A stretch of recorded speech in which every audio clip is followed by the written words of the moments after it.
mee daawwadhaa, jaaladhaa, michuu fi hiriyoota keessaniifis qoodaa. Hin callitinaa, tumsaa. Yoo hirmaattan waa'ee biyyaa fi Oromiyaa irratti dhimmoota adda addaa irratti odeeffannoo guutuu argattu. Naamusa gaariidhaan miidiyaawwan hawaasummaatti fayyadamuun barbaachisaadha. Sababa garaa uumuudhaan irraa qollifachuun hin barbaachisu, kana gochuus hin qabnu. Xiiqii qabadheen afaan Oromoo fi afaan Amaaraatiin chaanaalii 2 bane. Wanti hundumtuu yaadarraa ka'ameere. Maddi waan hundaa yaadadha. Kanaafan yaadii miidiyaa neetwork jedhee moggaase.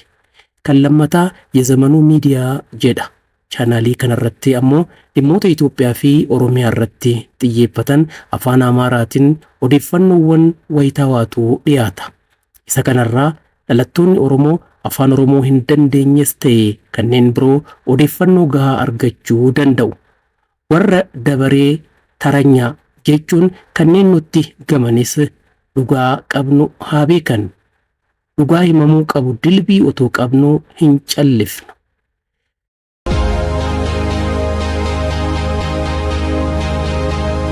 Odeeffannoowwan har'aaf isiniif qopheessee muraasni jiru, isaanan itti aansee isinii dhiyeessa. Kan jalqabaa egaa dhimma guyyaa raayyaa ittisa Itoophiyaati. Guyyaa raayyaa ittisa Itoophiyaa waggaa 116ffaa kabajuudhaaf qophiiwwan adda addaa taasifamaa turaniiru.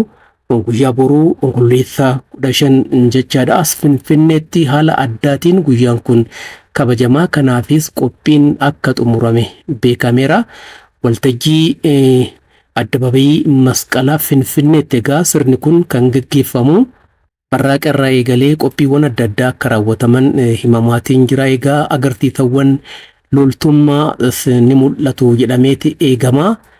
Kanaafis qophiin gahaan akka taasifame odeeffannoowwan tibbana ba'aa jiranii fi har'as himaman mul'isaatiin jiru. Egaa guyyaa kaleessaatti miseensota raayyaa ittisaatiif deeggarsa adda addaa taasisaa turan, keessumattuu miidiyaawwan hawaasummaa irratti kanneen shoora olaanaa gumaachaniif beekamtiin kennameera. Akkasumas moggaafni miseensummaa kabajaa raayyaa ittisaa akka kennameef beekameera. Kanneen daawwattan kun egaa Sisaay Ageenaa, Dassaaleny Abarraa fi akkasumas Abbee Tokkichaw, Abbaba Tolaa kanneen jedhamanidha.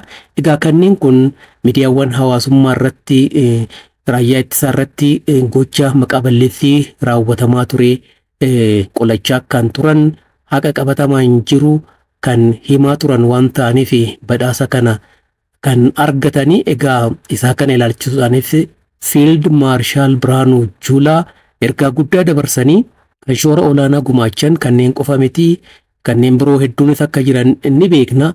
Isin ammoo adda durummaadhaan waan hojjettaniif beekamtiin fi miseensummaan kabajaa raayyaa ittisaa kun isinii kenname jechuudhaan dhaamsa dabarsaniiru. Egaa kanneen beekamtiin kennameef kun lakkoofsaan 25 akka gahan beekameera. Kan daawwattan kun isaan keessaa muraasadha jechuudha. Dhimma kana wajjin wal qabatee egaa ijaarsa mootummaa biyyaa cimaa fi ijaarsa raayyaa ittisa biyyaa heera mootummaa fi aantummaa qabu ammayyaa walabaa fi bilisa ta'e murteessaa ta'u pirezidaantiin ittaanaan paartii badhaadhinaa obbo Adam Faaraa himaniiru. Obbo Adam Faaraa guyyaa raayyaa ittisa biyyaa waggaa 116ffaa ilaalchisuudhaan ergaa baga geessanii dabarsaniiru. Ergaa isaaniitiinis akkana jedhanii, gootichi raayyaa ittisa biyya Itoophiyaa boreessuu fi uummata eeguudhaaf lubbuusaa qaalii kan kennu calaqqee aantummaa uummataa gootummaa fi biyyaalessaa ta'uu dubbataniiru. Raayyaa ittisaa cinaa dhaabbachuunis tokkummaa bulchiinsaa fi birmadummaa biyyaa kabajamuun itti gaafatamummaa lammummaa baachuu akkasumas immoo faayidaa fi kabaja uummataaf dhaabbachuudha jedhaniiru obbo Adam. Faallaa kanaan raayyaa ittisaa haleeluu jechuun Itoophiyaa haleeluu fi uummata miidhuu akka ta'edha kan hubachiisanii.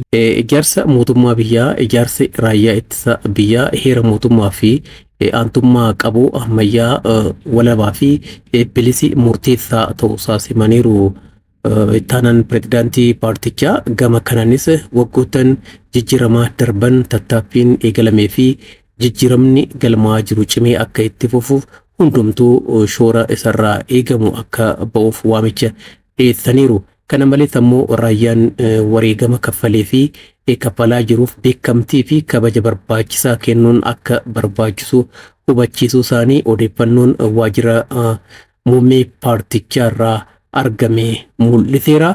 Xumura irratti egaa dhimma daawwannaa hojiiwwan misoomaa Oromiyaatiin isinitti hima. Egaa har'a guutuu Oromiyaatti jechuun ni danda'ama.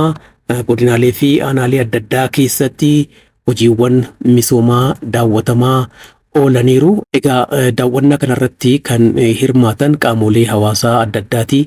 Abbootiin gadaa, haadholiin siinqee, manguddoonni biyyaa, qondaaltonni mootummaa, itti gaafatamtoonni hojii damee adda addaa irratti argaman, hojiiwwan misoomaa kallattii adda addaatiin hojjetamanii fi dameewwan adda addaa irratti xiyyeeffatan daawwataniiru. Keessumattuu immoo midhaan ga'ee ooyiruurra jiru maal akka fakkaatu, abdiin jiru hangam gahaa akka ta'e kan ittiin ilaalamedha. Egaa inni kun baay'ee kan nama gammachiisudha. Hawaasnis kan ittiin onnatudha jechuun ni danda'ama. Oomishaaf oomishtummaan Oromiyaa keessatti daran dabalaa jira. Isa kana immoo hawaasni akka hubatu gochuun barbaachisaadha. Sagantaan kun kanarraa ka'uudhaan kan gaggeeffame ta'uunsaa ni hubatama. Hojiiwwan misoomaa kun haala kanaan daawwatamuun isaanii egaa kaka'umsa kan uumu ta'uunsaas ni beekama. Waan olaanaan naannoo tokkotti mul'ate naannoo biroottis akka babal'atuuf shoora kan gumaachuu ta'uunsaa ni beekama. Egaa hojiiwwan misoomaa kan oomisha midhaanii qofa odoo hin taane ijaarsawwan bu'uura misoomaa iddoowwan adda addaatti hojjetaman keessumattuu immoo qonna magaalaa wajjin wal qabatee jijjiiramoonni qabatamaan dhufaa jiran maal akka fakkaatan gama carraa hojii uumuutiin haalli qabatamaan jiru maal akka fakkaatu himameera. Egaa lammiiwwan carraa hojii uumameefis abdii gaarii akka qabanii fi jijjiirama qabatamaan mul'isaa jiran himaniiru. Walumaa galatti daawwannaan hojiiwwan misoomaa Oromiyaa irratti har'a taasifame kun baay'ee kan nama gammachiisudha. Kaka'umsa olaanaas kan uumudha. Haala kanaan saganteeffamee raawwatamuunsaas barbaachisaadha. Waan adeemsifameefis egaa muuxannoo walirraa qooduun iddoowwan tokko tokkotti hanqinoota jiran sirreessuudhaafis shoora gamasaa akka gumaachuu ni beekama. Odeeffannoowwan har'aa fi qabadhee dhiyaadhe kanneenuma waan hordoftaniif hedduun isin galatoomfadhaa. Ergaan amma durarratti isinii dabarte kana qalbeeffachuudhaan chaanaaliiwwan koo kana akkanaaf hordoftaniif kabajaanin isin gaafadhaa. Laayik, sheer gochuu akkasumas ammoo yaadas kennuu ni dandeessu. Galatoomaa fayyaa ta'a.